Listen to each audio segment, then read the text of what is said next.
Dice la palabra de Dios en Éxodo 34, versículo número 27 en adelante. El Señor le dijo a Moisés: pon estas palabras por escrito, pues en ellas se basa el pacto que ahora hago contigo y con Israel.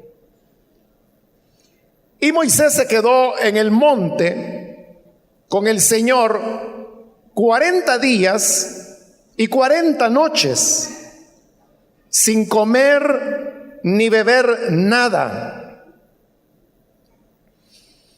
Allí en las tablas escribió los términos del pacto, es decir, los 10 mandamientos. Cuando Moisés descendió del monte Sinaí, traía en sus manos las 2 tablas de la ley, pero no sabía que por haberle hablado el Señor, de su rostro salía un haz de luz. Al ver a Aarón y todos los israelitas el rostro resplandeciente de Moisés, tuvieron miedo de acercársele. Pero Moisés llamó a Aarón y a todos los jefes, y ellos regresaron para hablar con él. Luego se le acercaron todos los israelitas, y Moisés les ordenó acatar todo lo que el Señor le había dicho en el monte Sinaí. En cuanto Moisés terminó de hablar con ellos, se cubrió el rostro con un velo. Siempre que entraba a la presencia del Señor para hablar con él, se quitaba el velo mientras no salía. Al salir, les comunicaba a los israelitas lo que el Señor le había ordenado decir. Y como los israelitas veían que su rostro resplandecía, Moisés se cubría de nuevo el rostro hasta que entraba a hablar otra vez con el Señor. Hasta ahí vamos a dejar la lectura. Pueden tomar sus asientos, por favor, hermanos. Hermanos, como dije hace un momento, nos encontramos ahora al final del capítulo 34 de este libro de Éxodo, que es el capítulo donde se nos relata los esfuerzos que Moisés hizo para reconciliar al pueblo con el Señor, después que ellos se habían rebelado al pie del monte Sinaí, construyendo aquel becerro de oro y rebelándose descaradamente, como dije, en las faldas mismas del monte de Dios. Dios en esa oportunidad se propuso destruir al pueblo, pero Moisés comenzó a interceder y realmente no fue algo fácil.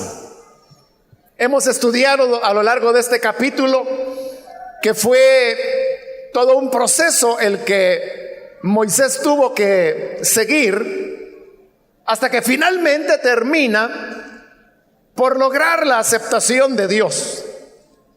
Porque no era que Dios no los perdonara. Él los perdonaba, pero como ya lo estudiamos, el Señor establecía mantenerse a una distancia del pueblo. Porque el Señor decía que su santidad iba a terminar por destruir a este pueblo que era rebelde y que lo había demostrado con esa acción al pie del monte Sinaí. Otro elemento era que Dios había dicho que iba a ir con ellos para entregarles la tierra que les había prometido. Pero a partir de la rebelión, Dios dijo que Él ya no iba a ir. sino que lo que haría era enviar un ángel que fuera delante de ellos y que les entregaría la tierra. Esos elementos son los que Moisés no aceptó y es por los cuales él intercedió delante del pueblo, lo hizo repetidas veces, hasta que finalmente Dios accedió y dijo: bueno, está bien, entonces voy a ir con ustedes. Yo iré delante de ustedes y no los voy a abandonar, sino que voy a estar con ustedes. Entonces lo que se produjo fue como una renovación del pacto. Pacto que Dios ya había hecho la primera vez cuando entregó las primeras tablas donde iban escritas las palabras de Dios con la caligrafía de Dios, y que son las tablas que Moisés rompió cuando descendió la primera vez del monte. Como lo explicamos en su momento, Moisés las rompe porque realmente ya no tenía sentido conservar intactas las tablas de un pacto que el pueblo ya había roto en la práctica. Entonces, el quebrar las piedras de Moisés era simplemente como una cuestión formal de algo que en la práctica ya se había producido. Pero luego Dios le habla a Moisés, y como se está renovando el pacto, le vuelve a pedir a Moisés primero que le explique al pueblo cuáles son los términos de ese pacto. Y por eso es que en este capítulo 34 hemos encontrado cómo el Señor les da instrucciones para que no se vayan a mezclar con las naciones cuyas tierras ellos van a heredar, ordenanzas acerca de las fiestas anuales que debían celebrar, y algún recordatorio sobre la manera como ellos deberían ofrecer sacrificios delante de Dios. A lo cual obviamente el pueblo dijo: es lo que vamos a hacer. No era primera vez que lo oían, ya Dios se los había dicho con anterioridad. Y entonces es cuando Dios le pide a Moisés subir por segunda vez al monte, porque otra vez le va a dar las tablas. Moisés es el que ahora le toca cortar las tablas de piedra, llevarlas delante del Señor.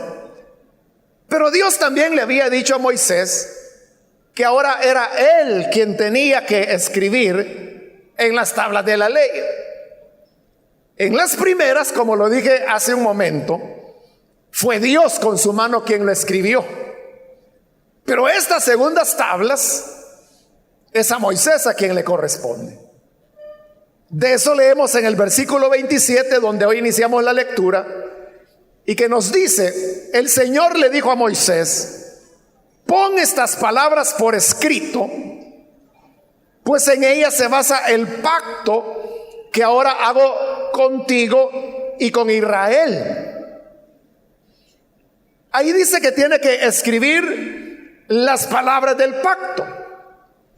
Eso nos llevaría a pensar que pudiera ser que lo que Moisés escribió son estos capítulos que hemos estado leyendo y estudiando, donde se presenta desde el capítulo 22 de Éxodo hasta el capítulo 32.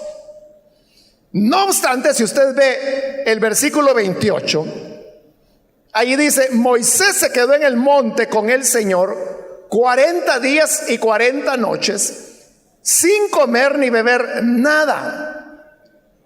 Allí, y oiga esto, en las tablas escribió los términos del pacto. Entonces vea, en el 27 le dice que escriba en ellas las palabras en las cuales se basa el pacto. Y en el 28 dice que escribió los términos del pacto, es decir, los 10 mandamientos. Entonces, cuando Dios le dice que él tiene que escribir este pacto que hace con él y con el pueblo, a lo que se está refiriendo es que tiene que escribir las 10 palabras, las mismas que Dios había escrito en tablas de piedra muy parecidas a estas que hoy Moisés ha elaborado, con la diferencia, repito, que las primeras tablas fue Dios con su dedo, dice la escritura, quien escribió, pero hoy es Moisés quien tiene que escribir. Ahora, volvamos al 27. Entonces le dice: pon estas palabras por escrito. Está hablando de las 10 palabras, pues en ellas se basa el pacto que ahora hago contigo y con Israel. Pero note esos términos. Le dice: escribe las palabras, que son las 10 palabras, o como nosotros le llamamos, los 10 mandamientos. Y Dios le explica porque en ellas, en estas palabras, se basa el pacto. Esto significa que lo que nosotros hoy entendemos y conocemos como la ley de Moisés, y es todo lo que hemos encontrado en este libro de Éxodo, son, hermano, los términos del pacto, pero como el Señor se lo está diciendo acá, que se basa en las 10 palabras. Por eso es que en una ocasión anterior, hace ya meses, pero yo le dije que todo lo que es la ley no es nada más que desglosar las 10 palabras que el Señor le entregó a Moisés, lo que conocemos como los 10 mandamientos. Por eso es que el Señor Jesús, ya en el Nuevo Testamento también, en una oportunidad Él dijo: toda la ley y los profetas se resumen en estos mandamientos. Y entonces habló de los mandamientos de amor a Dios y amor al prójimo, los cuales a la vez se resumen en una sola palabra, que es la palabra amor. Por eso es que cuando aquel maestro de la ley viene a Jesús y le pregunta cuál es el más importante de los mandamientos, esa no era una pregunta que ese maestro de la ley le hubiera surgido como una curiosidad que voy a aprovechar a preguntarle cuál es el mandamiento más importante. No, esa era una discusión de hacía muchos años que los maestros de la ley traían acerca de eso, cuál era el mandamiento más importante. Entonces viene el Señor y le responde. Él no tuvo problemas, él no anduvo haciendo interpretaciones o queriendo averiguar, sino que de una vez le responde y le dice: amarás al Señor tu Dios con todo corazón, con toda tu mente, con todas tus fuerzas. Ese, le dice, es el principal mandamiento. Y el segundo es similar al primero: amarás a tu prójimo como a ti mismo. O sea, ¿por qué el segundo es similar al primero? Porque los dos hablan de amar. El primero de amar a Dios con todas las capacidades y facultades que podamos tener. Y el segundo es amar al prójimo. Pero en ambos casos la esencia de los 2 mandamientos que el Señor dijo que eran los más importantes es el amor. Entonces toda la ley, todos los profetas se resumen en el amor. Y las 10 palabras o 10 mandamientos también están basados en el amor. Usted sabe que los 10 mandamientos o las 10 palabras se dividen en 2 mitades, que no son 5 y 5, sino que son 4 y 6. 4 mandamientos que se refieren al amor a Dios y 6 mandamientos que se refieren al amor al prójimo. Pero de estos 10, de estas 10 palabras, se deriva, hermano, todo lo demás. todo lo que es la ley. Hemos visto que en la ley hay, por ejemplo, leyes humanitarias se han llamado. Y es que a los criados o esclavos había que tratarlos humanamente. Hemos visto leyes, por ejemplo, de los animales domésticos, pero que eran bravos, como los toros acorneadores, ¿no?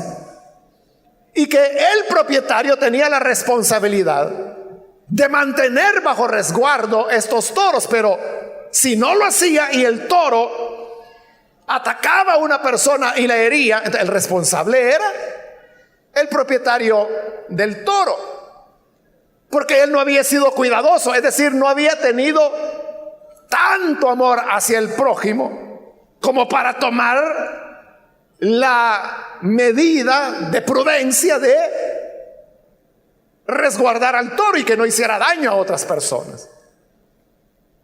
Entonces toda la ley está basada en las 10 palabras. Por eso es que Dios le dice: pon por escrito estas palabras, pues en ellas se basa el pacto. O sea, todo el pacto se basa en las palabras, en las 10 palabras que el Señor entregó y que inicialmente Él escribió en las tablas de piedra, y hoy le está pidiendo a Moisés que Él las escriba en las segundas tablas. Por eso, si usted recuerda, hermanos, cuando pasamos ahí por el capítulo 22 y vimos las 10 palabras, fuimos reflexionando en ellas una a una. Es decir, ahí nos tiramos 10 semanas, ¿no? Porque nos detuvimos en cada una de las palabras. Y si usted recuerda, examinamos la palabra que decía, que establece, que significaba. Y luego, lo que yo considero que era más importante, ¿qué significan esas palabras hoy para nosotros? O sea, no tanto cuál era la aplicación práctica hace 5,000 años para Israel, sino qué es lo que nos enseña cada una de esas palabras a nosotros hoy. Si nos detuvimos tanto tiempo ahí, es por esto que hoy estamos leyendo en este versículo 27. Y es que esas palabras son la base para todo el pacto, es decir, para toda la ley. Entonces, toda la ley se resume en 10 palabras. Esas 10 palabras se resumen en 2 mandamientos. Y si de los 2 mandamientos quisiéramos resumirla en una palabra, esa palabra sería amor. El cumplimiento de la ley y el cumplimiento de la voluntad de Dios es el amor. Si nosotros verdaderamente amáramos de una manera sincera a Dios y al prójimo, no tendríamos que preocuparnos, hermanos, de nada.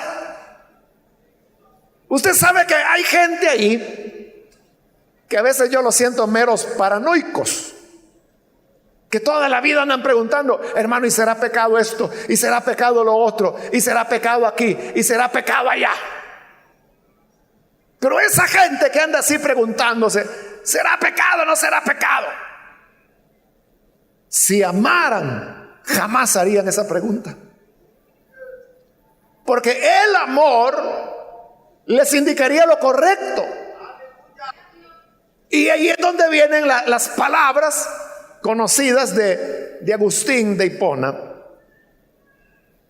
que en una ocasión dijo: ama y haz lo que quieras, porque el que ama jamás cometerá pecado. Si lo que mueve a la persona es el amor, que haga lo que quiera, porque del amor nunca saldrá nada dañino, destructivo o pecaminoso. Dios mismo es amor. De cuando amamos, estamos más cerca de la naturaleza de Dios que nunca. Por eso lo que nosotros tenemos que hacer es amar. Entonces, y si la gente luego viene preguntando, ¿será pecado esto? ¿Será pecado lo otro? Hace poco alguien me hacía una pregunta así, algo ridícula, de eso, ¿verdad? De que si es pecado esto y lo otro, pero estoy tratando de acordarme y no me acuerdo. Sí, pero era una pregunta tonta, ¿verdad? Que si eso era pecado o no. Entonces, a eso es a lo que yo le llamo, hermano, mejor que no me acuerde. Es a lo que yo le llamo la gente paranoica, ¿verdad? Que cree que todo es pecado. Uy, y si miro para allá es pecado. Uy, y si volteo para allá es pecado. Y si toco es pecado. Y si digo es pecado. Y si me levanto es pecado. Y si me siento todo es pecado para ellos. Y esa persona, ¿qué paz va a tener? ¿Qué tranquilidad va a tener? Entonces el evangelio, o que Dios venga a nosotros, no sería una bendición, sino que sería la peor desgracia que nos pudiera ocurrir, porque lo que viene es a traernos cargas, preocupaciones y vivir toda la vida en una zozobra que no sabemos si estamos haciendo bien o estamos haciendo mal. Pero esa no es la paz que Jesús ofreció. Eso no es lo que Jesús quiso decir cuando a sus discípulos, ya despidiéndose, les digo: mi paz les dejo, mi paz les doy. Yo no la doy como el mundo la da. Pero ¿de qué paz hablaba? Era la paz que produce el hecho de saber que estamos en comunión con Él. Y yo, como sé que estoy en comunión con Él, por el amor, porque amo. Usted sabe que no hay experiencia mejor para el ser humano que el amor. ¿Cuándo se siente mejor el ser humano?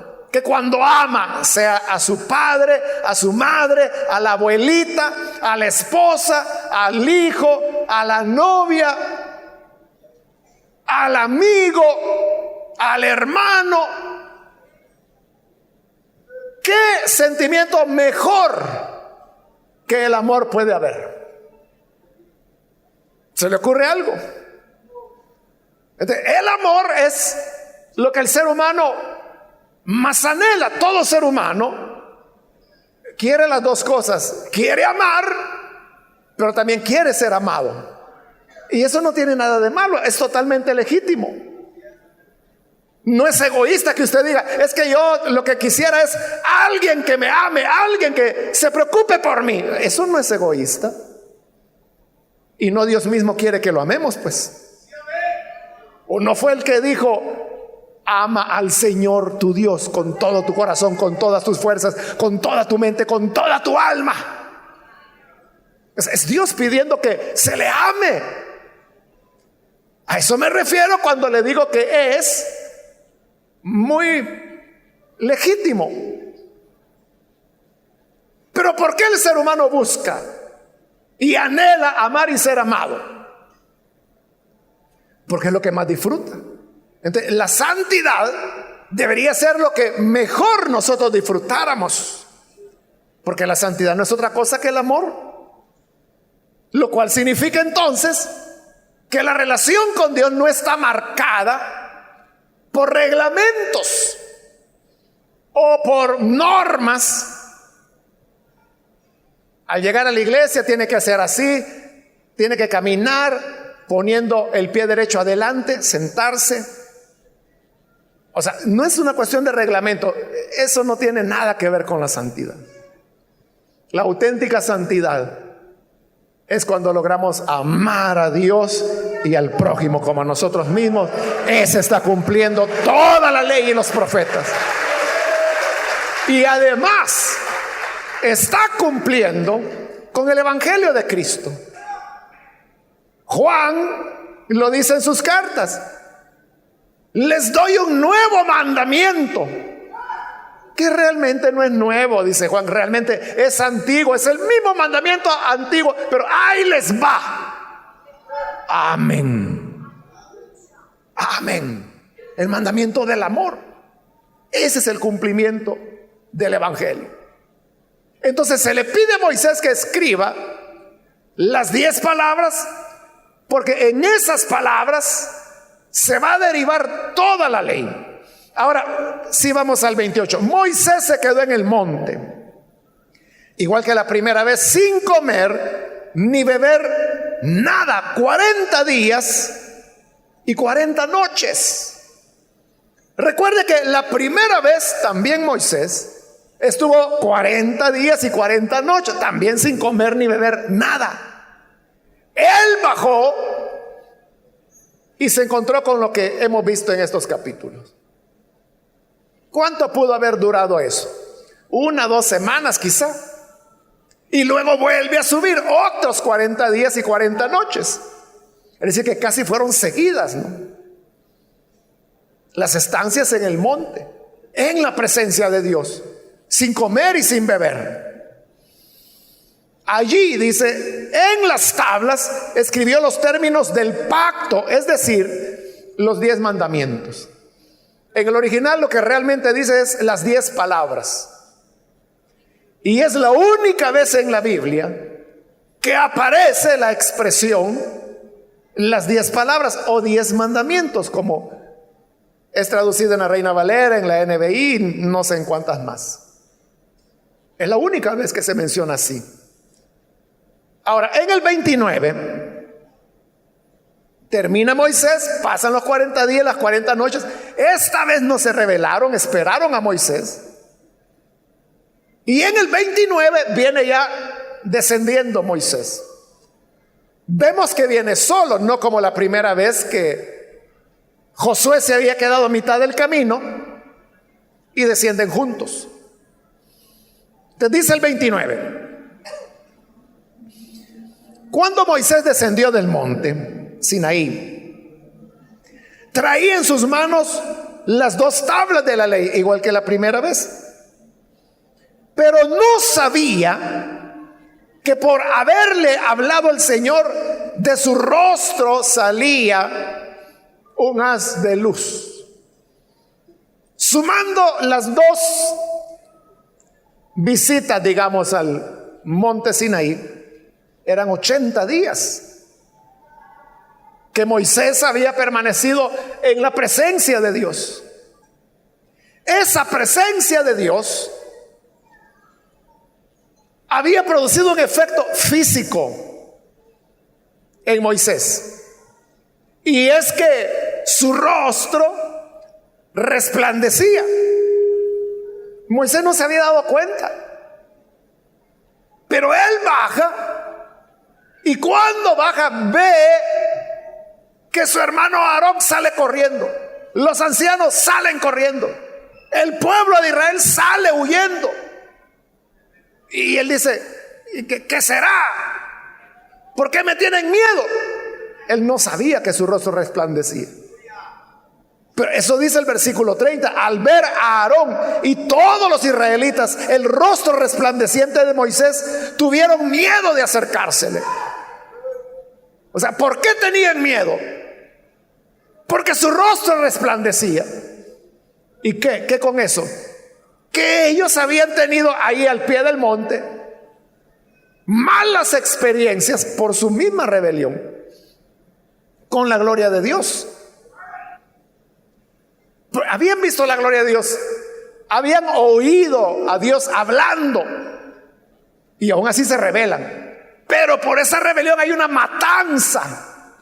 Los levitas matan a los instigadores de la rebelión, eran miles. Pero por haber sido los levitas quienes hicieron ese acto de justicia, ahí es cuando Dios los escoge y dice: los levitas van a ser mis sacerdotes, porque actuaron con celo de Dios. Y hubo miles de muertes. Entonces, el pueblo tenía miedo de la gloria del Señor. Pero hoy el rostro de Moisés es el que está brillando, y al brillar ellos ven en Moisés un reflejo de la gloria de Dios, que así como la gloria de Dios resplandecía en la cumbre del monte, ahora ese resplandor está en el rostro de Moisés. Ahí quiero explicarle una curiosidad, ¿verdad? Y es que cuando el versículo 29 dice que de su rostro salía un haz de luz, la palabra hebrea es una palabra un poco no común y un poco difícil de traducir. Entonces, cuando Eusebio Jerónimo, que fue el traductor de las Escrituras al latín, y la traducción que él hizo se le llamó Vulgata, porque Vulgata en latín significa vulgar, pero vulgar en el sentido de que era popular, porque el latín era el que hablaba toda la gente en esa época. Entonces lo que él hizo fue tomar las escrituras del hebreo y del griego y traducirlas al lenguaje vulgar, es decir, que todo el mundo hablaba en la época, el lenguaje común diríamos ahora. Por eso se llama Vulgata. Pero sucede que Jerónimo se equivocó, porque sucede que la palabra que aquí dice que resplandecía su rostro es una palabra que se parece mucho a la palabra cuerno. Y entonces Eusebio Jerónimo, en lugar de traducir que en su rostro había un haz de luz, él tradujo que había una cornata, es decir, que había un cuerno, que tenía cuernos Moisés. Y así quedó, así dice en la Vulgata. Si usted quiere leer la Vulgata y leer el pasaje, va a encontrar que ahí dice: y habían cuernos en el rostro de Moisés. Claro, tiene que aprender latín, ¿verdad?, para poderla leer.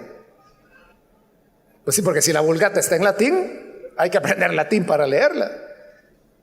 Entonces, esa es la razón, hermanos, por la cual hay pinturas o la escultura famosísima de Miguel Ángel, que él esculpió a Moisés.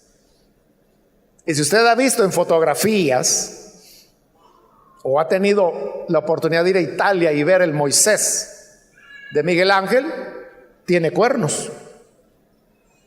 Es una escultura fabulosa, enorme, que la anécdota dice que cuando Miguel Ángel terminó de esculpirla, lo vio tan real que con el martillo de esculpir, Miguel Ángel le golpeó en la frente al Moisés que había hecho y le dijo: solo te falta hablar, le dijo. Sí, porque así parece un hombre, o sea, una escultura fabulosa, pero tiene cuernos. ¿Por qué tiene cuernos? ¿O por qué hay pinturas de la época, de esa época? Estamos hablando antes del siglo XVI, siglo XIII, XIV, XV, en donde las pinturas de Moisés aparecen con cuernos, por esa mala traducción que hizo Jerónimo. Pero hoy se sabe que la traducción no era cornata, como él les tradujo, no era cuernos, sino que era un resplandor o un haz de luz, como dice esta versión que estoy leyendo. Entonces, le explico eso, hermano o hermana, porque quizá usted se ha preguntado eso.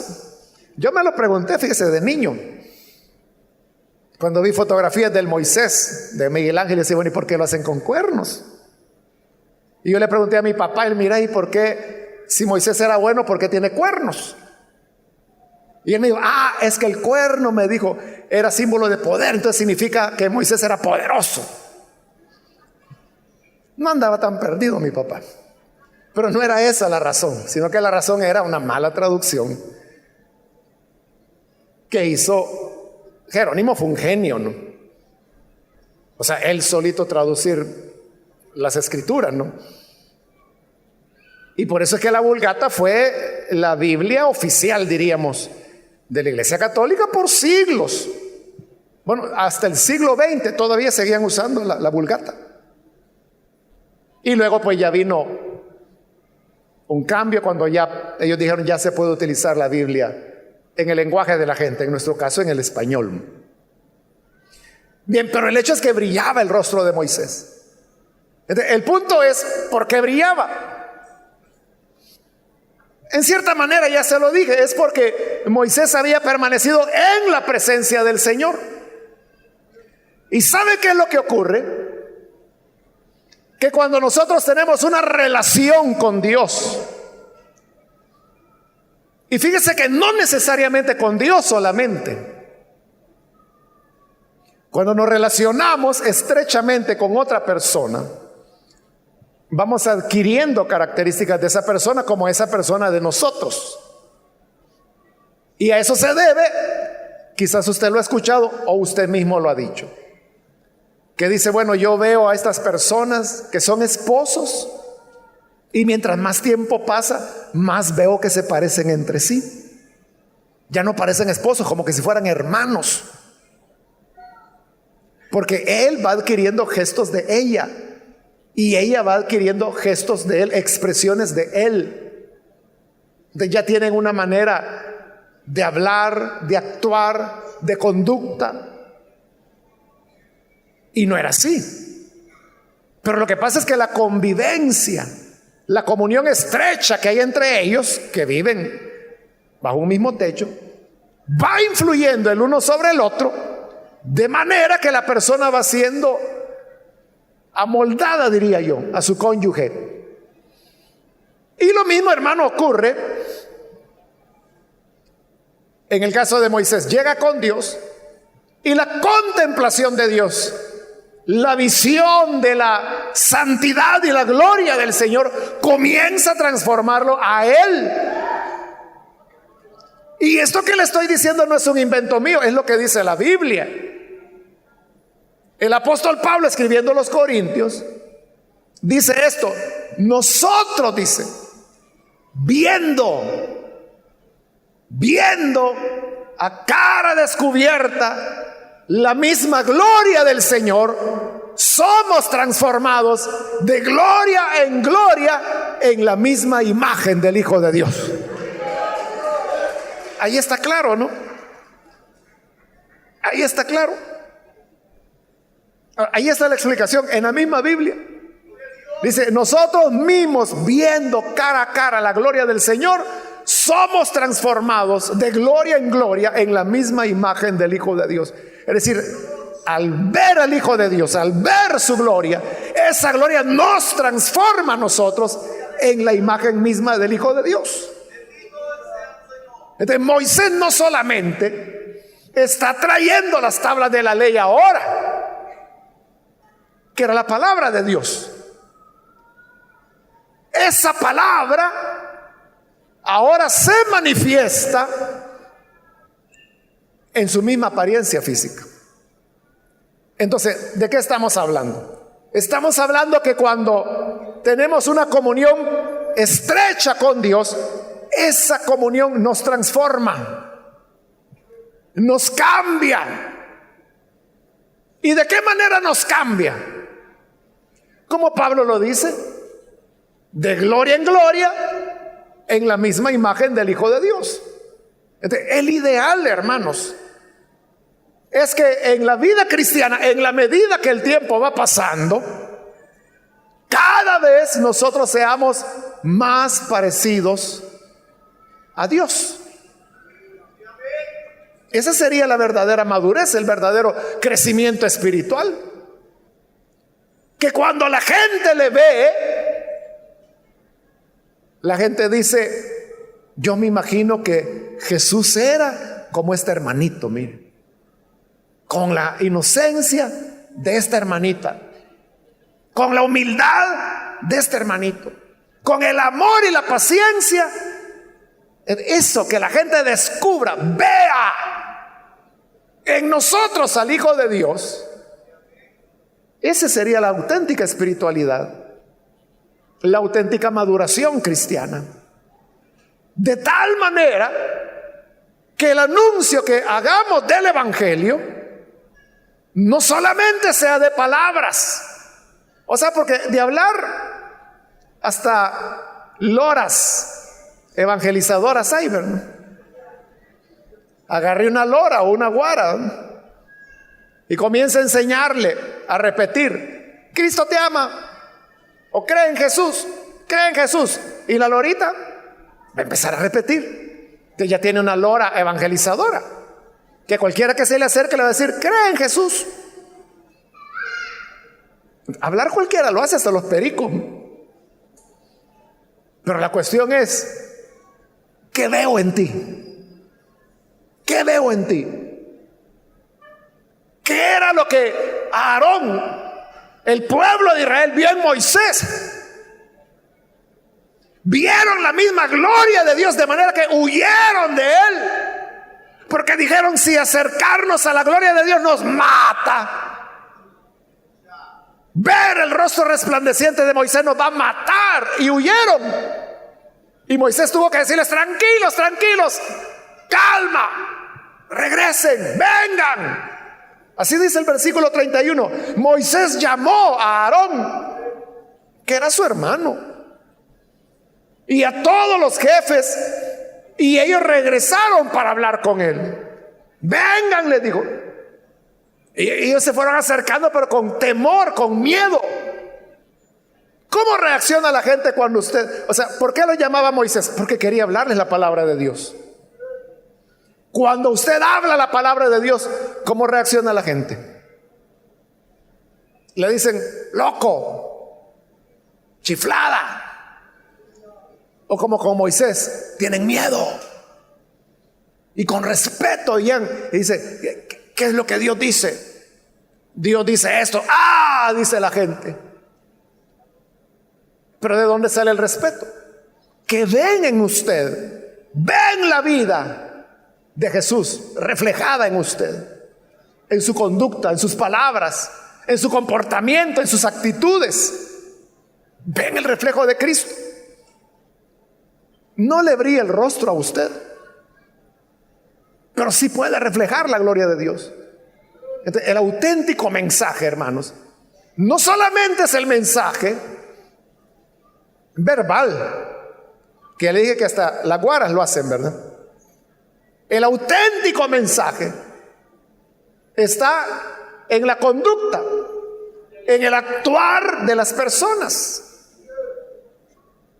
Así que a eso se refería, no recuerdo en este momento si era Agustín o si era Francisco de Asís, quien decía, Francisco de Asís creo que fue: habla y anuncia el evangelio de todas las maneras, y si es necesario, usa palabras.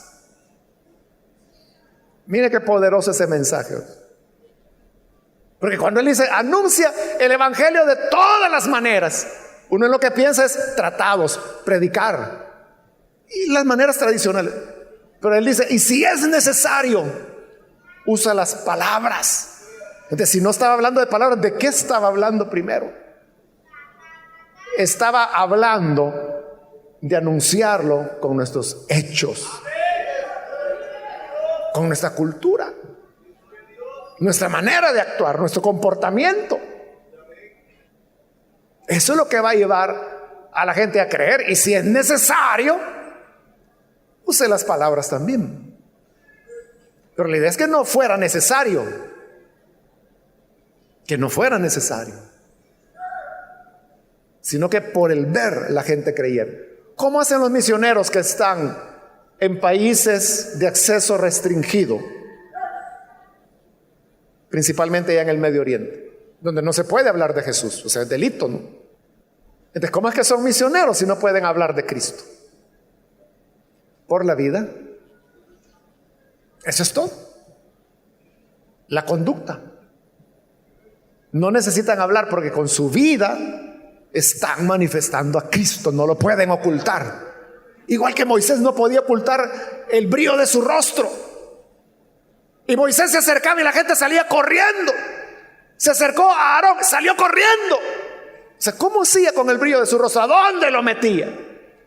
Después se le ocurrió a Moisés, para que la gente no tuviera miedo, ponerse un velo. Entonces se tapaba la cara. Y ya la gente ya tranquila ya lo oía. Pero no iba a pasar con un trapo en la cara toda la vida. Entonces terminaba de hablar con la gente, se lo quitaba. Y dice que cuando iba a hablar con Dios, se lo quitaba también. O sea, porque con Dios no había problema de que su rostro le brillaba, más brillaba la gloria del Señor. Pero el punto es que esa gloria del Señor hoy se está reflejando en Moisés. Y eso le da plena autoridad.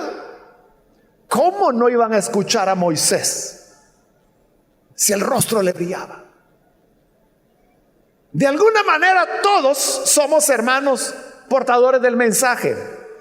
El que predica como predicador, el pastor como pastor, el ministro como ministro, el líder como líder, la lideresa como lideresa, el supervisor, o sea, todos de alguna manera. Y el que no es nada, aunque sea la abuelita, le habla de Cristo.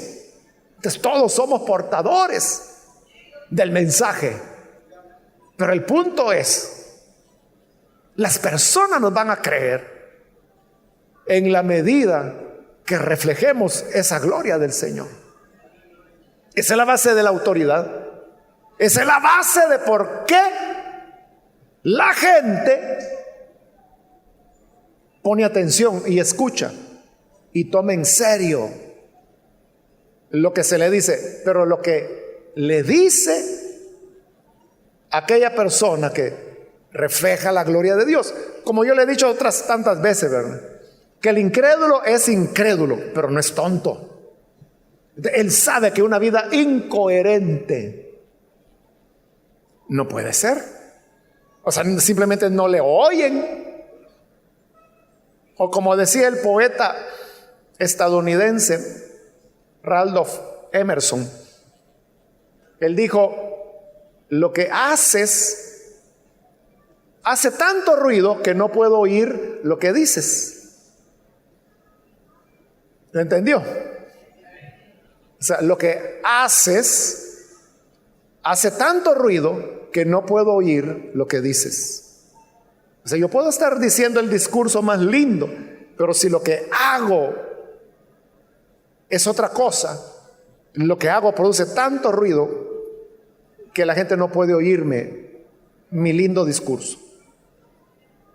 Porque la gente puede ser incrédula, pero no tonta. Entonces ven que haya coherencia, y eso es lo que tanto cuesta hoy en día, que haya coherencia entre lo que la gente habla y lo que la gente vive. Esa coherencia es difícil de encontrar, porque hay gente que habla maravillas, pero la vida es un desastre. Entonces, ¿quién va a creer eso? Que Dios nos ayude a ser coherentes. Quizá no nos va a llegar a brillar el rostro de manera que tenga que venir con la manta de las tortillas en la cara en el próximo culto, ¿verdad? Pero que al menos la gente pueda ver en usted el reflejo de la gloria de Cristo. Cuando eso ocurra, ni palabras serán necesarias para que la gente crea al mensaje del Evangelio.